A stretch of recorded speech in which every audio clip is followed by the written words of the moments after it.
Vicente Guerrero nació en 1782 en Tixtla, pequeña población cercana a Chilpancingo en el hoy estado de Guerrero.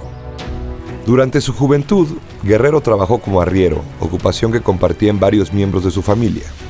Ello le permitió conocer a fondo la región, intrincada y con cientos de pueblos de difícil acceso.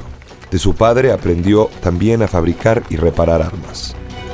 Desde mediados del siglo XVIII empieza a crearse una situación de descontento entre los habitantes de la Nueva España por las medidas económicas que toma la corona española. En 1808 se suma a ello la inestabilidad provocada por la invasión de Napoleón a España y la prisión del rey legítimo Fernando VII. Surgen entonces conspiraciones autonomistas e independentistas que culminan con la rebelión del cura Hidalgo en 1810. Por orden de Hidalgo, otro sacerdote, José María Morelos, se encarga de sublevar el sur del virreinato. Guerrero decide unirse al movimiento insurgente y en Chilpancingo se pone a las órdenes de uno de los lugartenientes de Morelos, Hermenegildo Galeana. Él lo nombra capitán del regimiento de Guadalupe. Guerrero participa en el intento de Morelos por apoderarse de Acapulco, en el que los insurgentes fracasan. Mientras tanto, Hidalgo ha sido derrotado y hecho prisionero por los realistas, siendo ejecutado a mediados de 1811. ¡Apunten! Tras la muerte de Hidalgo, Morelos se convierte en el principal líder militar del movimiento y Vicente Guerrero en uno de sus hombres más valiosos por su conocimiento de la tierra caliente, las sierras y los caminos. En 1813, el control de los insurgentes en la región permitió la reunión del Congreso de Chilpancingo, que declaró la separación de la Nueva España y más tarde, en Apatzingán, promulgó la primera Constitución mexicana. A mediados de 1814, Hermenegildo Galeana fue hecho prisionero en Coyuca y ejecutado. La muerte de Galeana, seguida por la captura y muerte de Morelos en 1815, marcan a Guerrero y lo convencen de continuar la lucha en cualquier circunstancia. El movimiento insurgente entra en un periodo de decadencia, sin un gran líder. Pero mientras muchos insurgentes se retiran de la lucha y aceptan el perdón real, Guerrero decide volver a la costa y continuar peleando.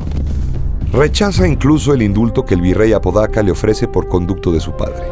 Al frente de pocos hombres, siguió haciendo lo que mejor sabía, organizar una guerra de guerrillas por toda la tierra caliente, que a pesar de sus pocos recursos, significaba un dolor de cabeza para el virrey por los ataques sorpresivos sobre las tropas realistas.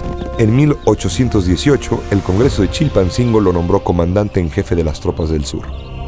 En esta situación de difícil resistencia, Guerrero busca aliados en el bando realista. Escribe al comandante Armijo y a su subalterno Moya proponiéndoles unirse para lograr la independencia, pero ellos rechazan la propuesta.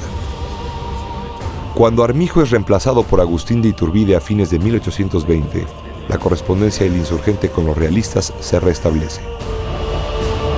El intercambio de cartas fue intenso.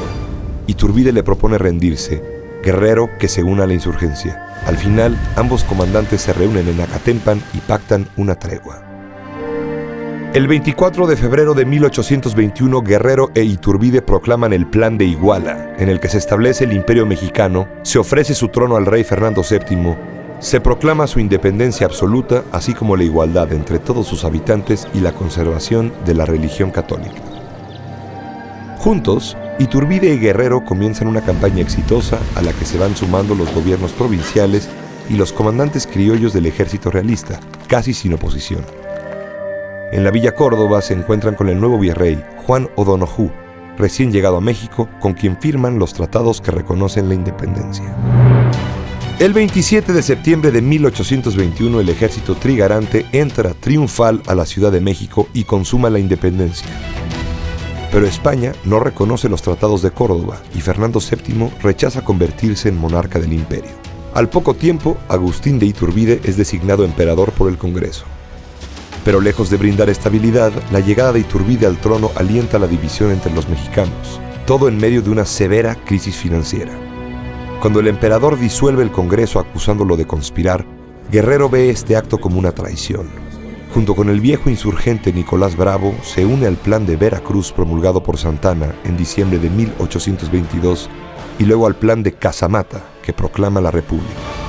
Cuando muchos miembros prominentes de su ejército se unen a los rebeldes, Agustín de Iturbide decide abdicar en marzo de 1823 y parte al exilio.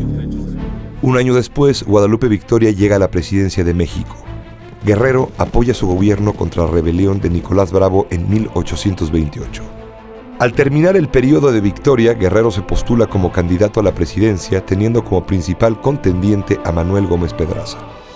Entre los dos candidatos hay también una división marcada por su pertenencia a distintas sociedades secretas.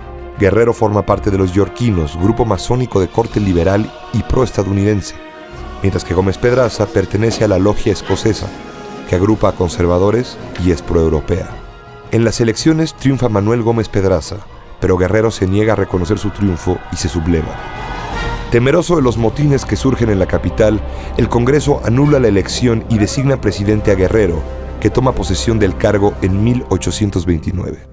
Guerrero pasa los primeros meses de su mandato intentando darle legitimidad a su gobierno. Rechaza la expedición de reconquista encabezada por el español Isidro Barradas y expide una definitiva abolición de la esclavitud.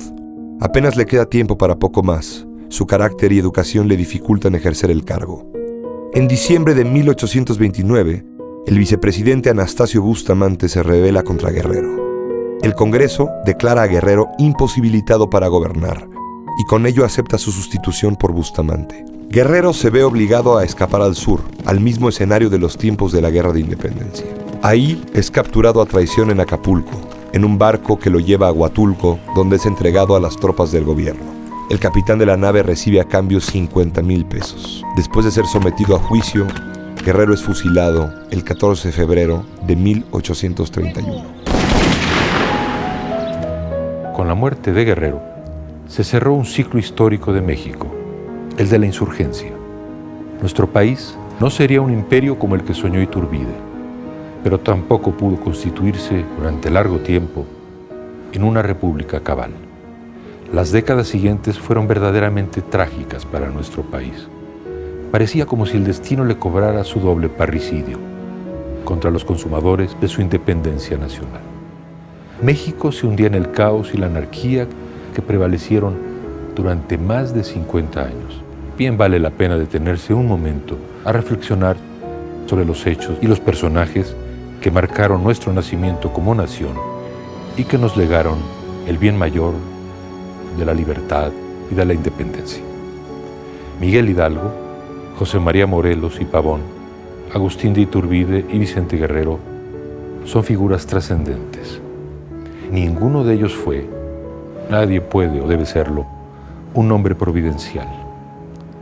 Fueron seres humanos, valiosos, complejos, trágicos, hombres, quizá héroes, pero de carne y hueso.